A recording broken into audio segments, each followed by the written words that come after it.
Welcome to Sleep Flow Studio.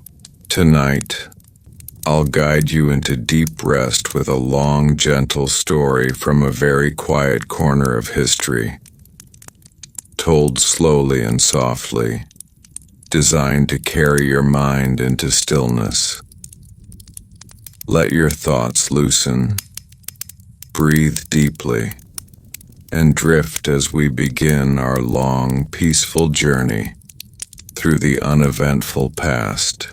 In the quiet stretch of an old and nearly forgotten land, long before tall cities or bustling markets existed, there lay a wide plain where life unfolded with the pace of a resting breeze. Days passed without urgency. Seasons arrived without announcement. People lived in small gatherings, their homes made of earth, clay, and reeds that bent gently with the wind.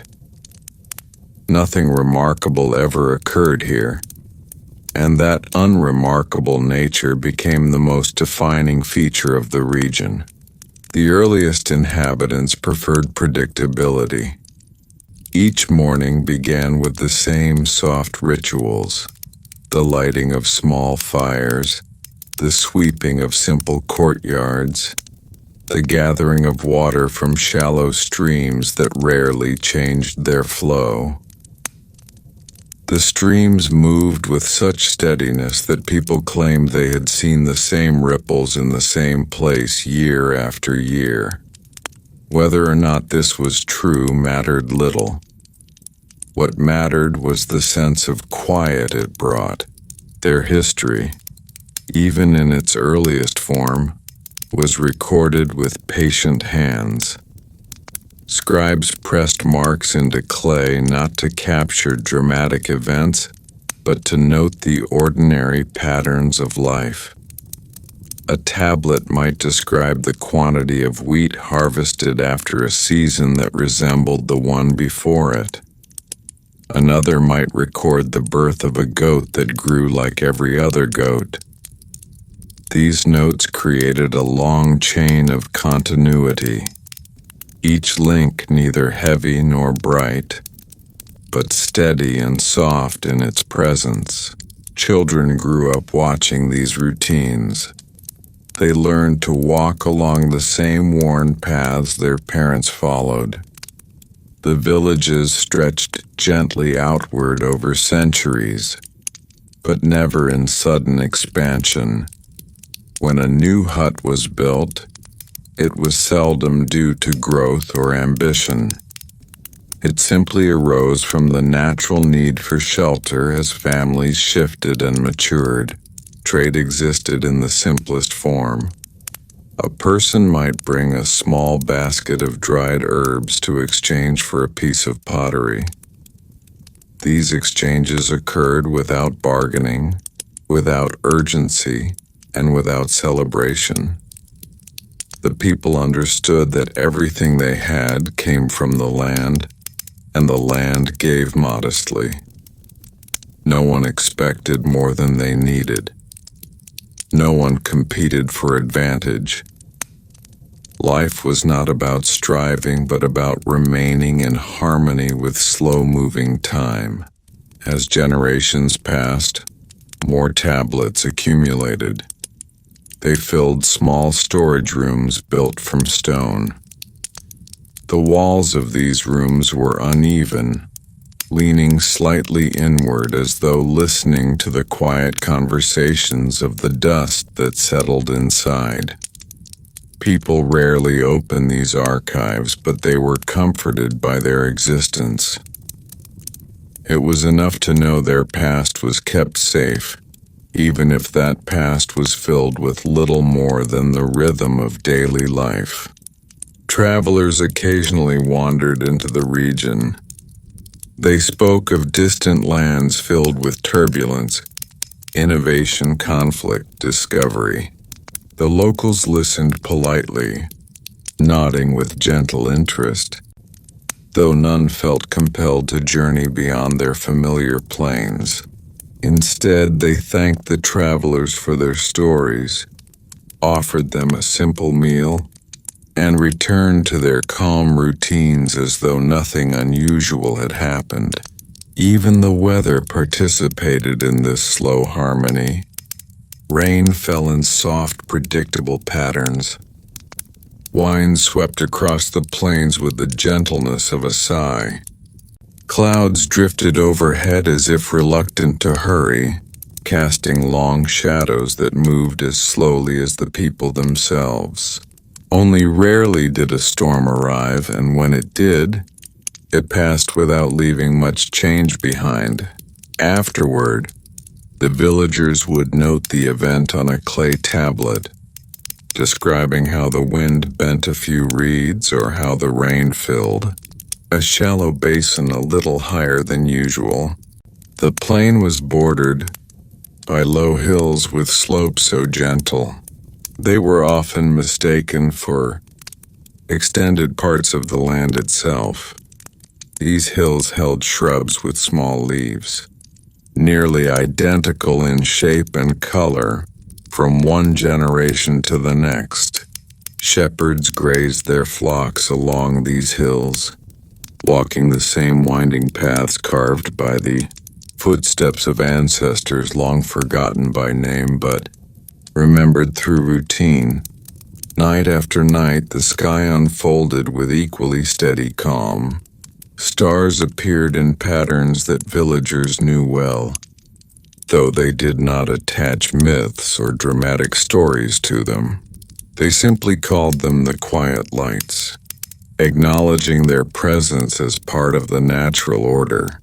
When the moon was full, its reflection shimmered in still ponds, creating the illusion of two moons, one in the sky, one in the water, both equally peaceful. As time drifted onward, small changes occurred, though so slowly that no single generation noticed. The tools used for farming became slightly more efficient, though not dramatically so. Houses became marginally sturdier. Clay tablets, once simple and plain, developed a touch more refinement in their markings. But these changes blended seamlessly into the background of life, causing no disruption to the gently repeating days. The elders often gathered beneath a long, low tree whose branches spread wide like a blanket. They sat together and discussed the patterns of life, not because anything needed resolution, but because it felt right to reflect on the sameness of things.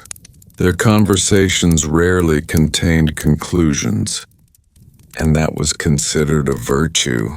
In their world, the purpose of discussion was not to solve, but to share quiet company. At the edge of the plains flowed a river broader than the others. Its waters were shallow and slow, moving with such tranquility that reflections on its surface remained almost perfectly still. Villagers built simple bridges across it, using logs and stones arranged without any particular symmetry. When these bridges aged, they were repaired gradually, plank by plank, in a process that often took several seasons. The river never rushed them, and neither did time. Though the region lacked remarkable events, it developed a reputation among distant lands as a place where one could rest from the demands of more turbulent worlds. Occasionally, scholars visited to observe the quiet lifestyle. They wrote long descriptions of the stillness, the patience, the unchanging routines. Many stayed longer than planned, not because they were fascinated, but because the calmness made it difficult to remember urgency at all. Animals in this land mirrored the people. Birds sang in low, repetitive patterns. Goats wandered lazily, rarely startled. Dogs slept for long hours beneath shaded huts. Even insects moved as though the pace of the land influenced their tiny steps. As more centuries passed, historians, quiet ones shaped by the culture, continued documenting even the smallest events. They wrote about the time the riverbank shifted by a few inches. They wrote about the year when the wheat grew just slightly taller. They recorded the sighting of an unusually shaped cloud that lingered for several minutes longer than expected. These documents filled tablet after tablet, creating one of the most extensive but least eventful histories ever preserved. And yet the people valued every word. They believed that a long chain of small moments was just as significant as a few dramatic ones. They saw themselves not as participants in grand stories, but as caretakers of a slow, peaceful existence that gave comfort simply by continuing. As night settled once more over the plains, casting its soft shadows over the quiet homes, the villagers rested with the certainty that tomorrow would unfold just as gently as today. The fires dimmed, the wind softened, and history prepared to record another day exactly like the one before it, adding another calm link to a chain that stretched far beyond memory. Always steady, always soft, always drifting through time like a long, soothing breath. The land remained calm for countless generations, and as the villages continued to grow at their slow, thoughtful pace, the people began to notice small patterns that shaped their surroundings. These patterns were subtle, so subtle that outsiders might never have cared to observe them. But in this land where nothing rushed, noticing the smallest detail felt natural.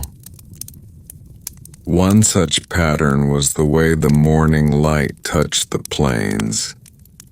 Each day as the sun approached the horizon, its first rays spread across the grass in a predictable order. The tallest blades lit first, followed by the shorter ones, and then the soil warmed in soft layers. Children liked to watch this happen. They sat on the uneven stones outside their homes and observed the light's slow advance, imagining it as a gentle hand brushing across the earth.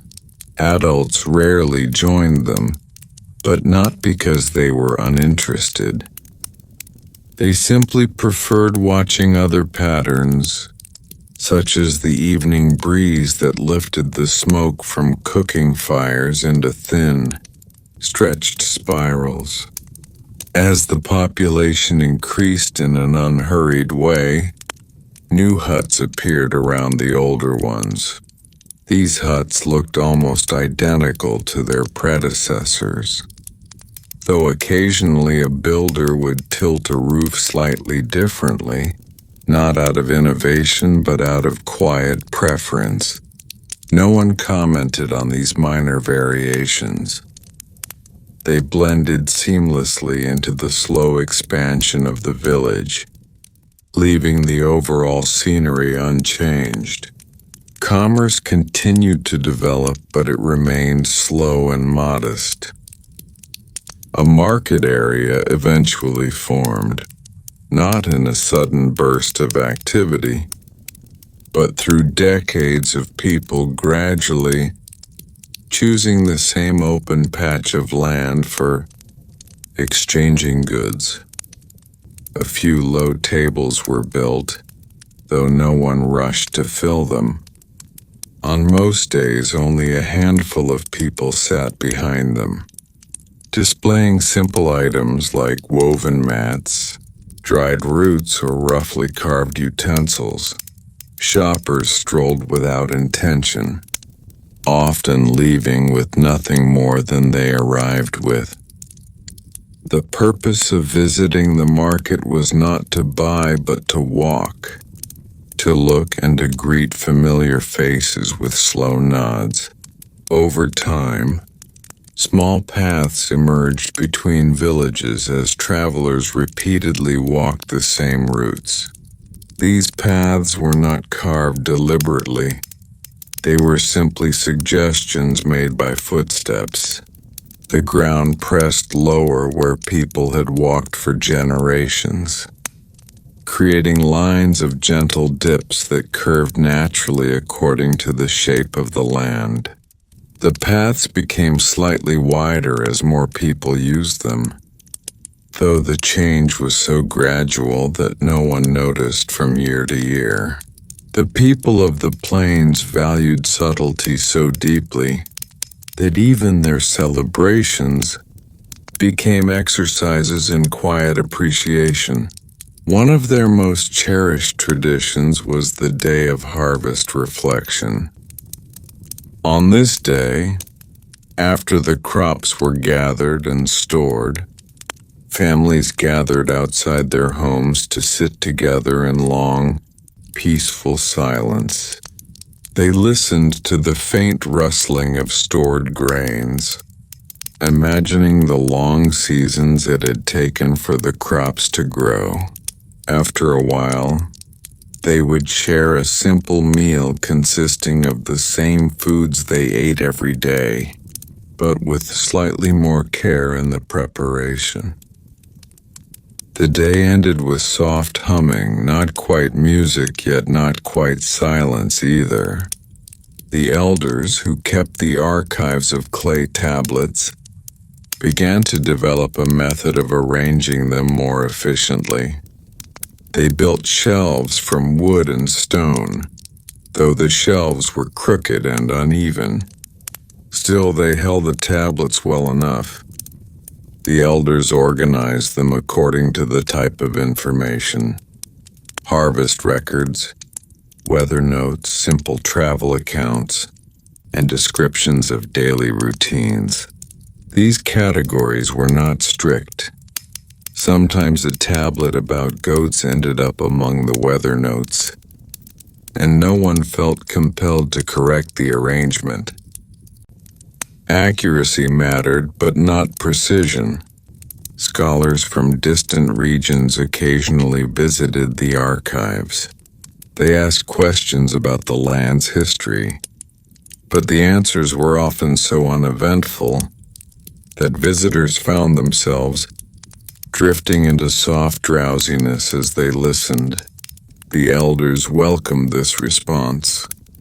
They believed history should bring peace, not excitement. One traveler described his experience in a long, slow account that later became part of the archives.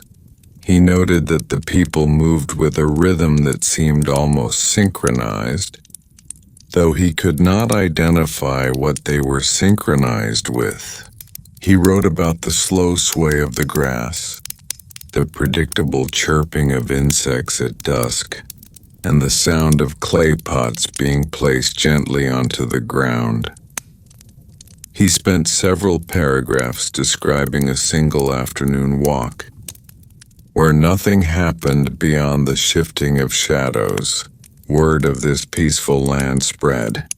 A few more visitors arrived, seeking rest from the noise of their own homes. Some stayed for weeks, others for months. A few stayed so long that they eventually forgot when they had arrived.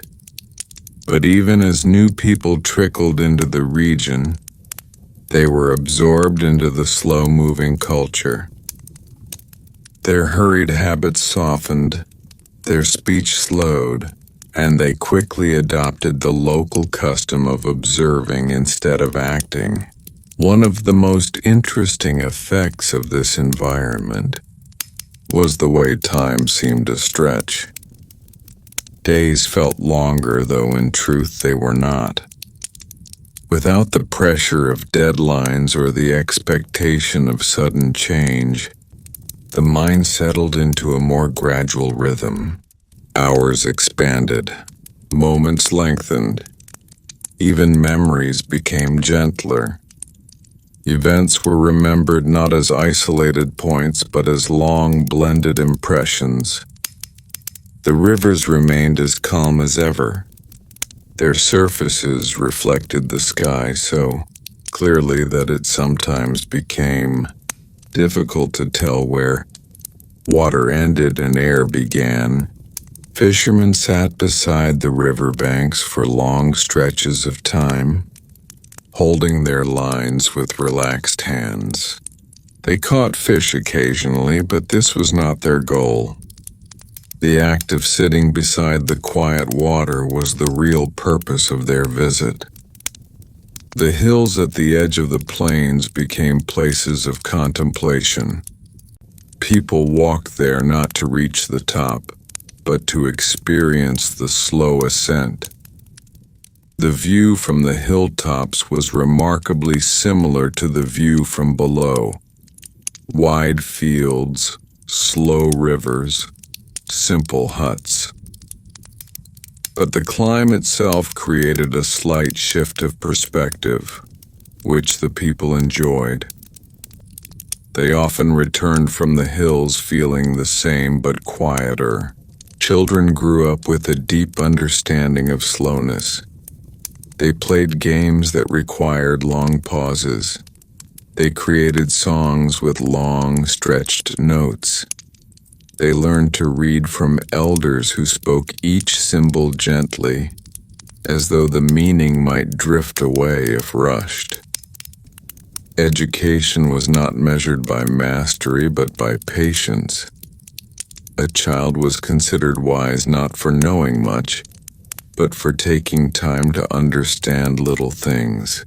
The longer the culture persisted, the more it seemed that the land itself adjusted to the people. Trees grew with broad, restful branches. Grass swayed in patterns that matched the rhythm of human footsteps. Even the animals behaved as though respecting the region's quiet laws. Birds rarely startled. Rabbits hopped slowly. Deer stepped with careful deliberation, as if preserving the tranquility was their unspoken duty. Small innovations occurred over the centuries, though none were remarkable. A potter discovered a slightly smoother way to carve rims. A builder found that placing stones in a certain pattern caused walls to lean less. A farmer realized that a delayed planting season produced a softer texture in certain vegetables. These discoveries spread gradually, each carried by quiet conversations rather than announcements. The archives grew until they filled multiple rooms. Eventually, more rooms were built, but in no hurry. Builders placed stones one at a time, often stopping mid-task to observe how the shadows moved. As the rooms filled, scribes sometimes stacked tablets on the floor, creating small clusters of history that resembled little villages themselves. Despite the vast number of records, the overall story remained unchanged. Quiet days, soft seasons, gentle lives. But the people cherished even the smallest details documented on tablet after tablet. They believed that history was not defined by grand events, but by the simple act of continuing. Night after night, the villages settled into peaceful silence. fires dimmed to soft glows. The wind moved with slow intention, carrying the smell of warm clay and distant grass. Families lay down inside their huts, listening to the soft creaking of wood, the muffled rustle of bedding, and the distant calls of night birds. They slept knowing their world would welcome them with the same calm rhythm in the morning. And so as the generations continued, history stretched gently forward, always quiet, always slow, always inviting the mind into deeper rest. The land, unchanged in its gentle temperament, entered another slow era, one so calm that later, generations would struggle to distinguish one decade from the next. Yet for the people who lived through it, the sameness was a comfort, a blanket of continuity that wrapped softly around their entire existence. The mornings remained predictable, but the people found new ways of appreciating the delicate details of dawn. Some began the habit of recording the exact moment the first bird sang each day. A small group of villagers sat outside before sunrise, wrapped in simple cloth, watching the pale sky lighten shade by shade. When the first bird chirped, they would nod to one another with slow satisfaction, then write the moment on a clay tablet. Over time, these recordings piled up, forming a long sequence of nearly identical notes, each marking a chirp that had echoed just like the one before. Agriculture continued in its steady rhythm. Farm tools changed slightly from century to century, but the changes were barely noticeable. A handle might become smoother, a blade slightly wider, or a basket woven a little tighter. Farmers greeted these adjustments with quiet approval. They did not celebrate improvements. They simply acknowledged them and went on working in the soft pace they had always known. In the fields, the crops rose and fell according to the rhythm of the seasons. Wheat formed long golden waves that shifted in the breeze with the gentlest of movements. The villagers often stood at the edge of the fields just to watch the ripples, calling them the slow breath of the earth. When harvest time arrived, people gathered not with excitement, but with the steady awareness that another cycle had completed just as the last had, and just as the next would. As more years passed, the elders developed an interest in observing the clouds. They believed that each cloud's shape revealed something about the mood of the season, though these interpretations were vague and often poetic. A long, thin cloud stretching across the sky might be described as the season's quiet sigh. A small cluster of rounded clouds might be called the sky's thoughtful pause. Elders recorded these impressions with deliberate strokes, filling more tablets with descriptions of shapes that would never appear again and yet left no lasting mark on the world. The people also turned their attention to the gentle movement of water. One village became known for its small rituals involving the river. Residents would place smooth stones at the water's edge and wait to see how the river repositioned them over the days. This was not done for any practical reason. It was simply a way to observe how slow and steady the world could be. When a stone shifted even just an inch, it became a topic of soft conversation for weeks. In the evenings, the villagers developed a quiet cultural practice of reflective gatherings. Families would sit outside their huts on low stools made of wood or stone.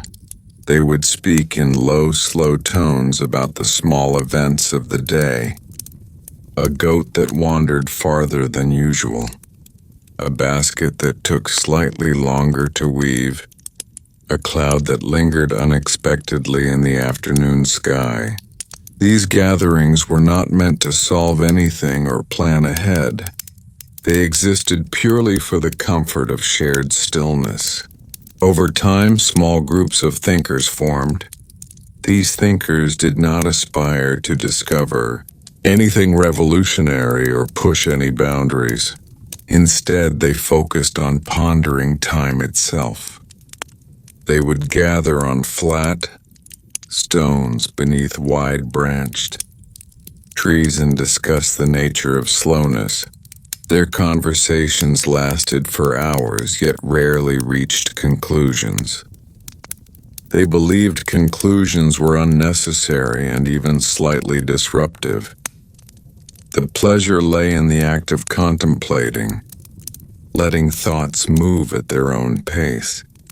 It was during this era that the people crafted their first long scrolls.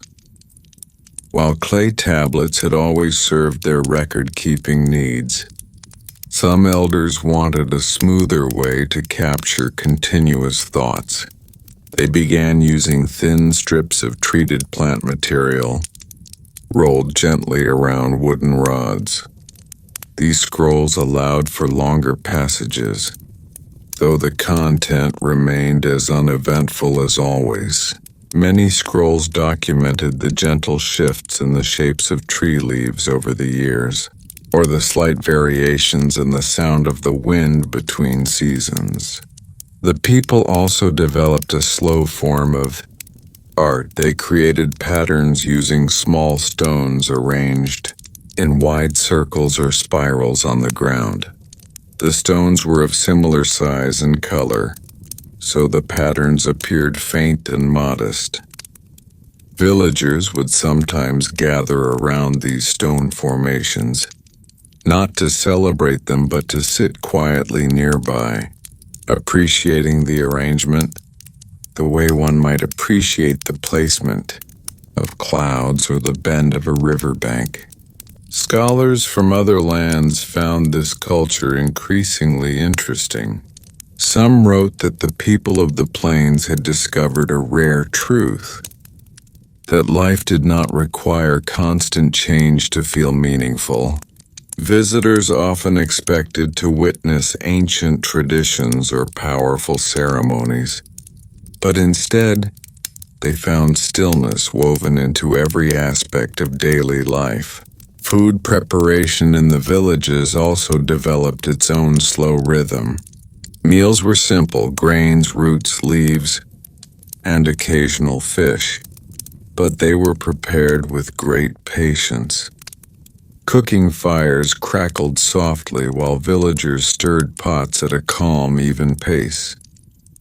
No one hurried to finish eating. Meals often stretched long into the evening, accompanied by quiet conversation and long moments of shared silence. Children continued to learn through observation. They watched adults complete tasks step by step, repeating movements with gentle consistency. Their lessons were not taught through instruction but through prolonged exposure. If a child wanted to learn weaving, they simply sat beside an elder for many seasons, watching hands move in slow, deliberate patterns until the motions settled naturally into their own fingers. One remarkable aspect of this slow-paced society was how rarely people disagreed. Disagreements did occur, but the people resolved them in the most gradual manner imaginable. If two villagers held different opinions, they would meet in a shaded area, sit a few feet apart and speak in soft tones. After sharing their thoughts, they would wait in silence for a long period, sometimes hours before responding. This allowed emotions to settle and prevented words from rushing ahead of understanding. By the time the discussion ended, neither party felt strongly. Opinions mellowed simply by being held patiently. The land itself responded to this calm way of living. Trees grew with fewer sharp angles. Branches extended in gentle arcs. Grasses bent easily in the wind but never snapped. Even the stones in the plains seemed rounded and softened, as though time itself sanded their edges. As generations continued, the archives expanded further. Rooms filled with clay tablets, scrolls, and bundles of notes made from bark or plant fibers. New scholars took on the duty of reading through these records, though the task took years due to the sheer volume. What they found fascinated them. Thousands upon thousands of entries documenting almost nothing of consequence. And yet, these records revealed the essence of the culture, the devotion to steadiness, the appreciation of routine, and the love for tiny changes that others would overlook. The river's flow remained consistent for centuries, but one year a slight change occurred. It shifted its course by a small margin, carving a new path just a few steps away from the old one. This change, though subtle, became the most significant event of that generation. Villagers documented the shift from every possible angle. They drew simple diagrams. They described the sound of the new current. They wrote about the way sunlight touched the new bend in the water. For months, people visited the river to observe the new path. Eventually, it became just as familiar as the previous one, and life settled back into its gentle rhythm. Even festivals stayed simple. The largest celebration involved lighting small clay lamps across the village and walking among them slowly throughout the night. The purpose was simply to appreciate the glow and the way it illuminated familiar paths in a slightly different light. People whispered greetings as they passed each other, maintaining the peaceful atmosphere even during moments of community gathering. As night fell each day, families continued their long-standing tradition of listening to the soft voices of the elders. The elders told long, quiet stories without heroes or dangers, stories about seasons, about wandering goats, about clouds drifting across the plains. These stories repeated year after year, but no one minded. The purpose was not novelty, but comfort. The centuries continued to unfold with gentle predictability, each year resembling the last in most ways. Yet the people cherished every moment as a part of their long, quiet existence, a history of peace, repetition, and stillness stretching far beyond what anyone could remember. The generations that followed entered what later scholars would call the Age of Evenness, though the people living through it never felt the need to name anything at all. Everything moved so gently, so predictably, that naming anything would have implied some kind of distinction, a difference significant enough to deserve attention. But in truth, the years blended together, like grains of sand sliding across one another in a patient drift. During this era, the villagers developed a habit of observing the shadows cast by ordinary objects. It began with a group of elders who sat outside during the long afternoons, watching how the shadows of clay pots stretched across the ground. They noted how the length changed, how the darkness softened during cloudy hours, and how the edges blurred when the breeze rustled the grass. Eventually, they began placing pots deliberately in certain positions each morning, simply to observe how their shadows moved throughout the day. Young people soon joined in, sitting quietly beside the elders, watching the slow march of shade. They found a strange comfort in studying something so uneventful. The more they watched, the more they realized that shadows revealed the passage of time in the most gentle way imaginable, not through ticking or chiming or rushing, but through slow, fluid shifts of shape. This interest grew until entire families participated. Each had a favorite object whose shadow they observed. A basket, a water jar, a bundle of reeds. Some even used their own silhouettes, standing still for short periods to observe how their shadows stretched behind them. If someone's shadow seemed slightly darker one day, it became a point of soft discussion, a moment worthy of quiet reflection. Another subtle custom gained popularity. During these centuries, the habit of listening to unattended sounds.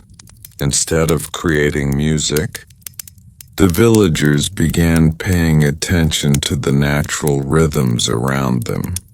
The rustling of tall grass became a kind of melody. The slow splash of water along the riverbank became a soft percussion. Even the distant bleating of goats formed a gentle chorus that drifted across the plains, rising and falling in a predictable pattern. In the evenings, families gathered in small circles, closing their eyes to hear the world around them.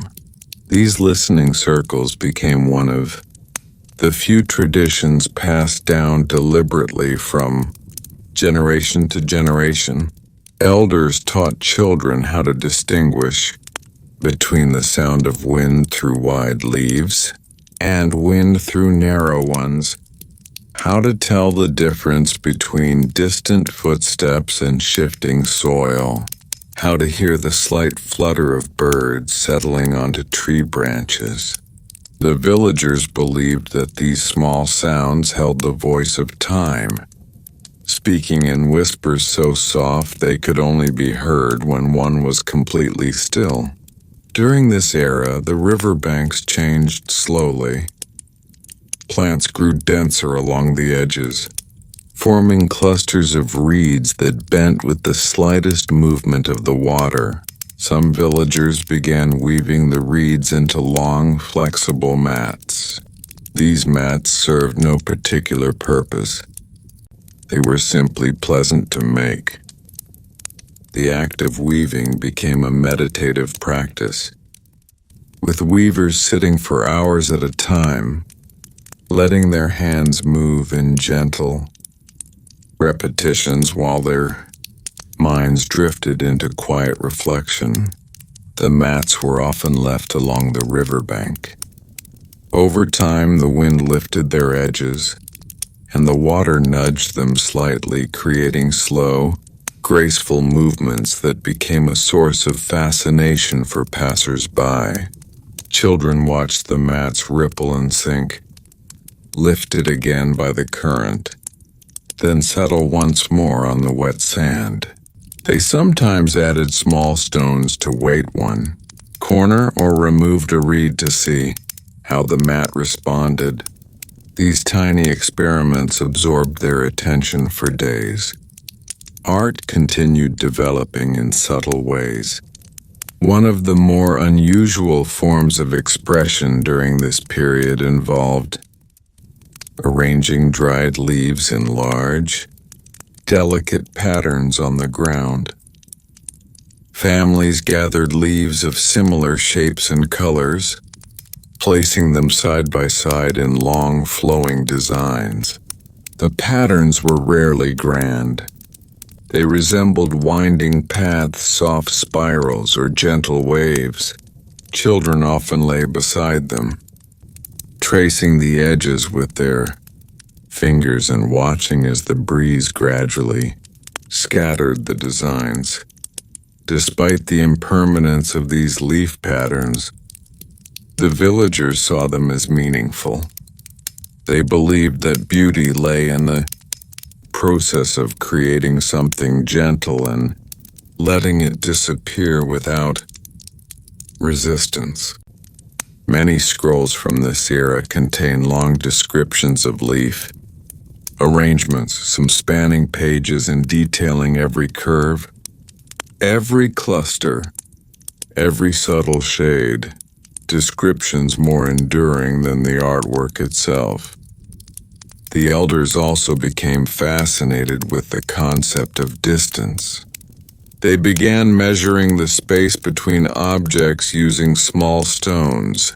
They arranged the stones in lines to indicate how far apart two trees were, or how wide a certain path had become after years of footsteps. These measurements were recorded on tablets with the same seriousness as weather, notes, and crop records. Over time, a kind of quiet geometry developed, though it remained simple and unambitious. Still, it gave the people another way to observe the world around them with calm appreciation. Travelers from distant lands noticed these practices and wrote about the villagers' unusual patience. Some travelers attempted to join in but found themselves unable to match the slowness of the locals. They grew restless after sitting for long periods watching a shadow or listening to the faint hum of insects. But those who stayed long enough eventually attuned themselves to the land's rhythm.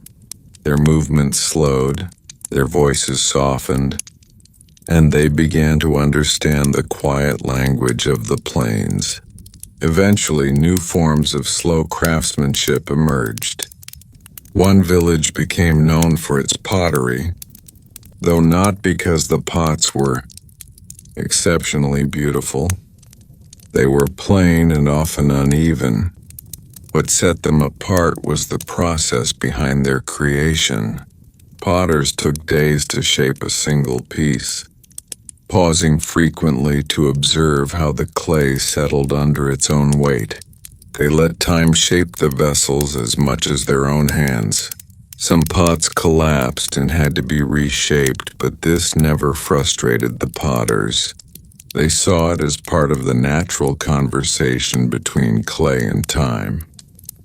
Firing the pots was also a slow process. The kilns were small and the flames were kept low. The heat spread gradually, reaching the clay in waves rather than bursts. The resulting pottery was sturdy yet humble objects that blended into daily life just as quietly as they were made. One of the most remarkable developments during this era was the emergence of long communal walks, villagers began organizing unhurried journeys across the plains, sometimes taking days to reach a destination that could have been reached in hours. These walks had no purpose beyond experiencing the landscape. Participants walked with long pauses, stopping whenever they felt compelled to observe something: a bent blade of grass, a strangely shaped pebble, a nest hidden beneath a low branch. At night, the group would camp under the open sky. They built small fires and watched the embers glow and dim in slow cycles. They spoke softly, if at all, letting the vast stillness of the night settle into their thoughts. When they finally returned to the village, they returned changed, not dramatically but gently, as though they had absorbed a deeper layer of calm from the land. The archives grew thicker with accounts of these slow journeys. Some scrolls describe hours spent watching a single bird glide overhead. Others describe the sensation of stepping into a patch of cooler soil. Many recount moments of pure stillness, moments when no sound was heard, no movement was seen, and yet something meaningful was felt in the quiet. As centuries passed, these practices wove themselves into the culture so deeply that even the youngest children learned them without being taught. To them, watching shadows, arranging leaves, listening to soft sounds, and walking slowly across the plains felt as natural as breathing. They believed these acts connected them to their ancestors, who had lived their entire lives in the same gentle rhythm. The villagers continued to thrive peacefully. Their architecture changed only slightly. Houses remained simple, though some acquired small openings designed specifically for observing the sky. These windows framed particular parts of the horizon, allowing residents to watch the movement of light at different times of day. Some villagers spent long hours lying on woven mats, staring through these windows and tracking the gradual shift of the sun. As this era continued, a new tradition emerged: night watching. Certain individuals stayed awake long into the night, observing the slow movement of stars. They recorded the position of faint constellations, noting how they shifted imperceptibly across the sky over many seasons. These night watchers passed their observations to the elders, who added them to the archives. The villagers saw no need to interpret the stars. They did not connect them to myths or prophecies. They simply appreciated their steady presence. The sky became another record of time's quiet passage, another reminder that life moved at a pace too soft to hear unless one listened closely. And so, the age of evenness continued, flowing from one year to the next like a long, uninterrupted breath. Life remained gentle, predictable, and soothing, as though the land itself sought to lull every moment into peaceful rest. As the age of evenness stretched on, another calm tradition began to take shape in the villages, a practice known simply as seasonal pacing. It was not an organized ritual, nor was it taught directly. Instead, It emerged naturally from the observations the villagers made about their environment. They noticed how each season carried a distinct rhythm. Spring moved gently outward, encouraging small steps, soft beginnings, and patient growth. Summer stretched in a long, warm exhale, inviting unhurried work and extended rest under the shade. Autumn folded slowly inward, reminding people to gather and reflect. Winter held stillness like a deliberate breath paused between movements. To honor these subtle rhythms, the villagers began adjusting their behaviors to match the season's pace.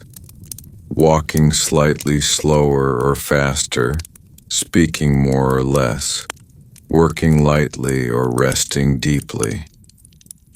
Over generations, seasonal pacing became second nature.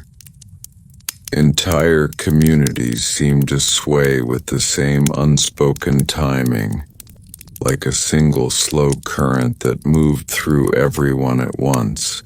During spring, the first widely noted change occurred in how villagers placed their tools. Instead of leaving them in random spots, they began arranging tools with deliberate spacing, aligning them in long, neat rows that echoed the slow, unfolding movement of new leaves. Wooden rakes pointed gently outward like sprouting branches. Baskets were placed in careful clusters that resembled the groups of flowers appearing across the fields. It gave spring a sense of soft order, nothing rigid or forced, just quietly intentional. Summer brought lengthened afternoons when the sun hung overhead with warm insistence.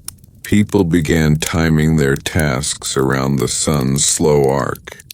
They cultivated gardens in the early hours when the light was tender, then rested during the long middle of the day.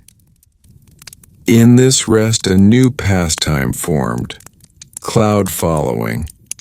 Villagers lay on woven mats and tracked individual clouds as they drifted across the sky. They chose a single cloud and followed it with their eyes until it dissolved or disappeared behind a hill. Some clouds lasted only moments, others for nearly an hour.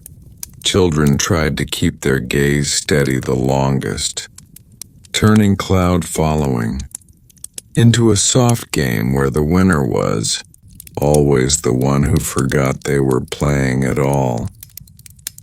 Autumn carried a rhythm of gentle collection, not a rushed harvest, but a slow gathering of what the land offered. People picked fruits only when they fell naturally or softened with readiness.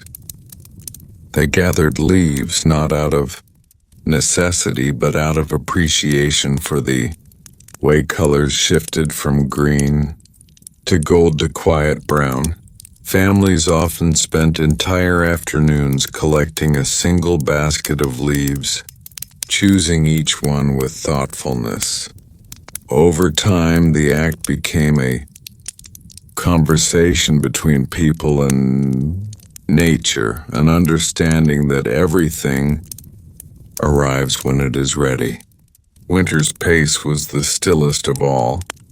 Villagers moved lightly, speaking softly to avoid breaking the fragile quiet. They polished stones during winter, smooth river stones, collected during summer's long walks. This stone polishing ritual required no skill beyond patience. Each stone was rubbed gently with cloth until its surface became sleek and faintly reflective. Polished stones were then placed on windowsills or near doors, where they caught the pale winter light. No one used them for anything practical. Their only purpose was to reflect light in calm, steady ways. During these seasonal shifts, another form of slow artistry began to emerge: drift writing. Drift writing involved drawing long, continuous lines on sand or soft soil using a fingertip or a thin reed. The lines were not meant to represent anything specific.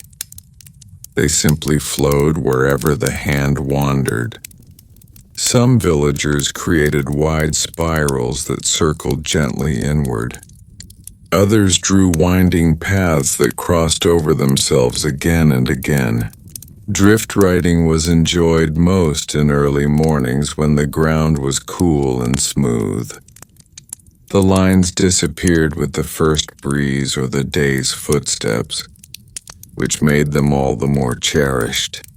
One year, a group of elders decided to gather the village and take an extraordinarily slow journey to a distant plain.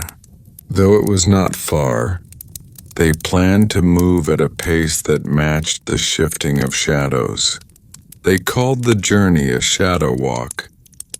They timed each day's movement so that they walked only when the sun's shadow line moved a certain amount, just enough to be noticeable, yet small enough to require long pauses.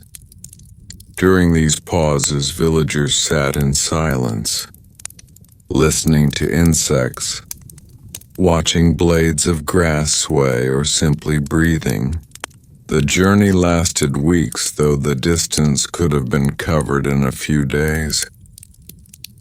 But the villagers returned home with a calmness that seemed almost physical, like a soft cloak draped gently over the whole community. This shadow walk inspired other slow journeys, each with its own gentle theme. Some groups organized still walks, where the rule was to pause at any moment when the wind shifted. Others went on quiet walks, where everyone stepped lightly to avoid disturbing even the smallest pebble.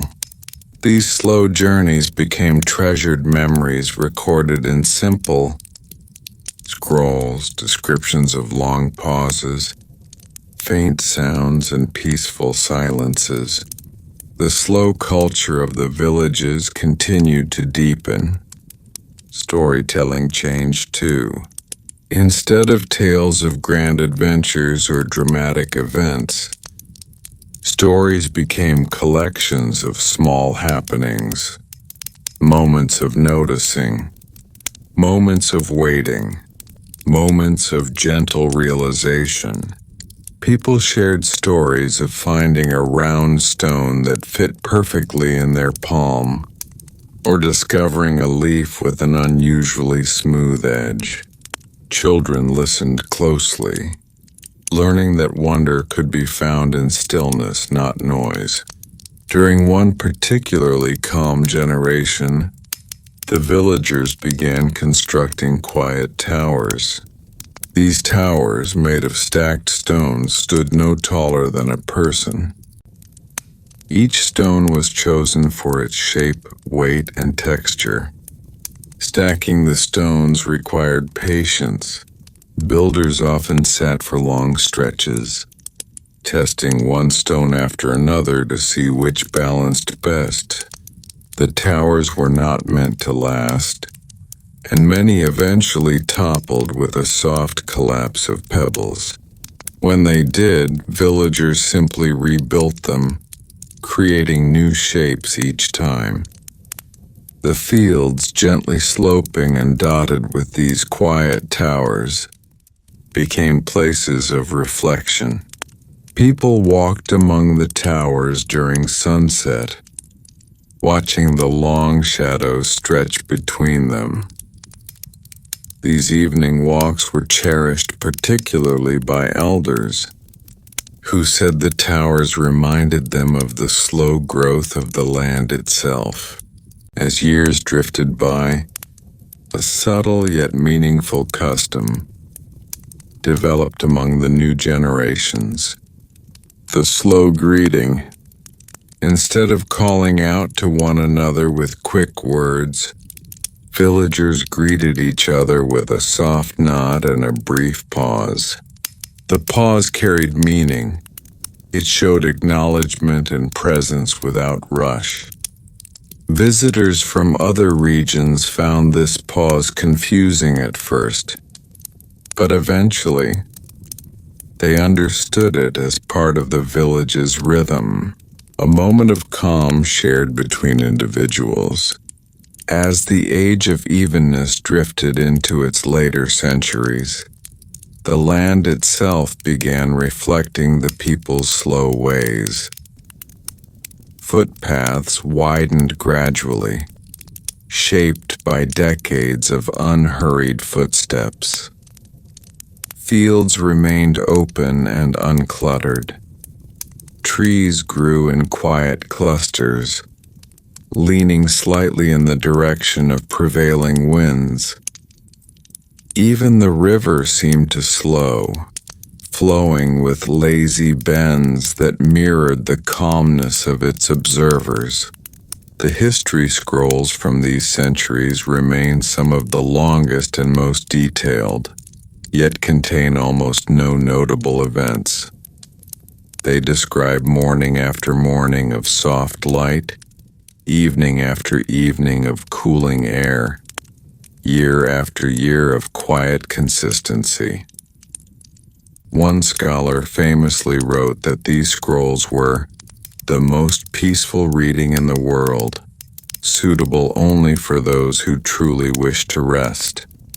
And so the slow centuries continued, blending like soft colors bleeding gently into one another. Life drifted forward, gentle as a woven reed mat on calm water. Let your breath soften. Let your thoughts settle like dust returning to a quiet tabletop.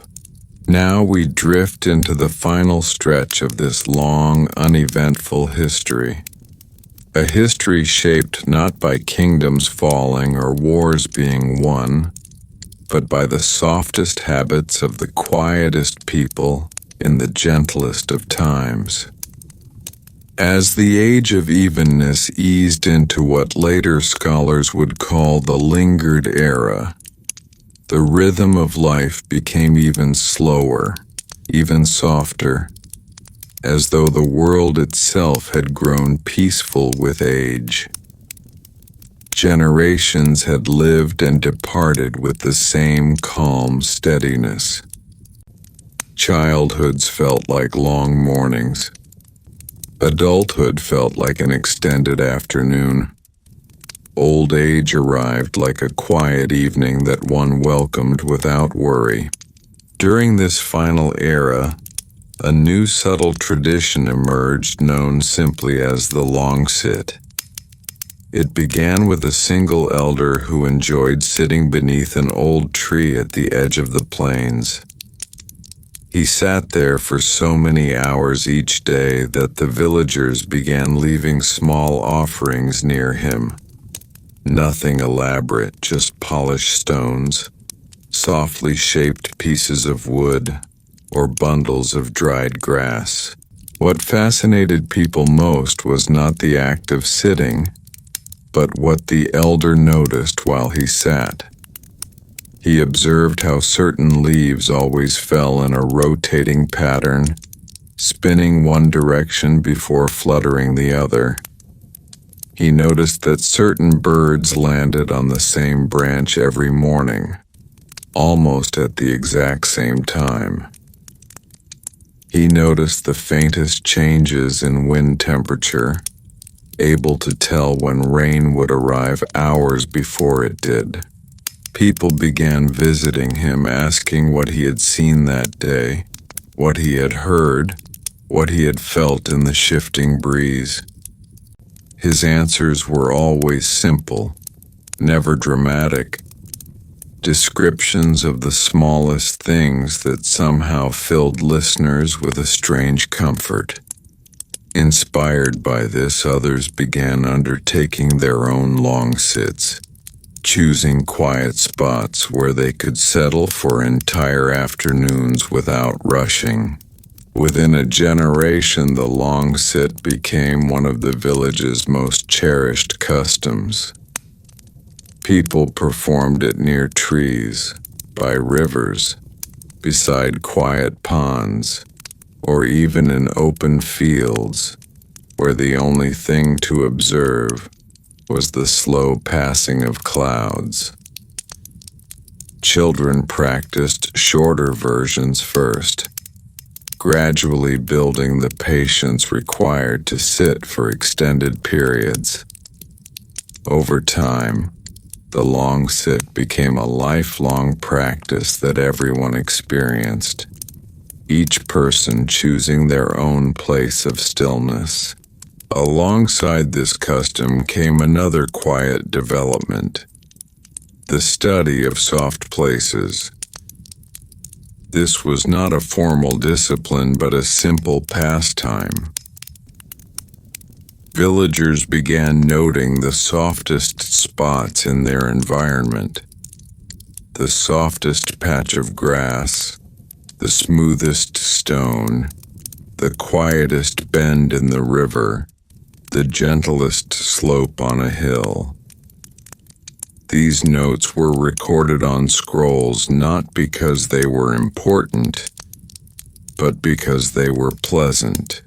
Entire families spent afternoons searching for new soft places, comparing them to the old ones. Some soft spots were so comfortable that travelers went out of their way to rest there, basking in the silence. Eventually, maps of soft places were created. Not accurate geographic maps, but gentle diagrams with little circles marking where one might enjoy the softest light, the softest breeze, the softest shade. The lingered era also saw the rise of a peaceful pastime known as path following. Instead of creating new paths, villagers began following faint animal trails, winding lines left by goats, birds, or deer. These trails often led nowhere significant, sometimes looping back or fading into thick grass. But following them became a calming activity, something to do at the end of a long day or the beginning of a slow morning. Path followers rarely spoke to one another during their walks. They moved quietly, stepping lightly so as not to disturb the thin lines of earth beneath them. Some trails were soft and sandy, others firm and narrow. The act of following them gave people a sense of gentle purpose, a relaxed intention, like turning the pages of a book without caring how far one gets. Perhaps the most cherished tradition of this era was the slowest one of all, the round of years. Instead of celebrating each year with noise or excitement, the villagers observed the passage of time by acknowledging small markers that appeared naturally. For example, some years were remembered for unusually quiet winds, others for the slow blooming of flowers, others for the unusually even movement of shadows during summer afternoons. By observing these subtle differences, villagers created a history of peaceful details. The scrolls that recorded the round of years are among the sleepiest documents ever written. One scroll, devoted entirely to a year with slightly softer rain, contains over 300 lines describing how gently the droplets touched the ground. Another scroll discusses a year when the local reeds grew marginally taller, though not by enough to matter. In these late centuries, the villages developed a new form of extremely slow art, the settled collection. Instead of crafting things by hand, people allowed natural objects, twigs, leaves, pebbles, shells, to fall into bowls and remain exactly where they landed. Over months, these bowls filled with quiet arrangements created only by time and gravity. Some families kept settled collections for decades, adding nothing, removing nothing, simply observing how the shapes changed with dust and light. Visitors found these collections strangely soothing. They represented pure stillness, art created by doing nothing at all. As time passed deeper into the lingered era, a new custom emerged: the listening nights. Once every few seasons, villagers gathered after sunset at the wide field outside the settlement. They brought nothing with them, not food, not tools, not lanterns. They sat in a loose circle and listened to the night around them. Listening nights lasted for hours. People noticed the faintest sounds, the quiet crunch of distant footsteps, the whispered rustling of insects settling into roots, the occasional soft call of an unseen bird. Some nights were so quiet that the villagers heard almost nothing at all, which made those gatherings especially treasured. There was something deeply meaningful about listening to near silence in the company of others.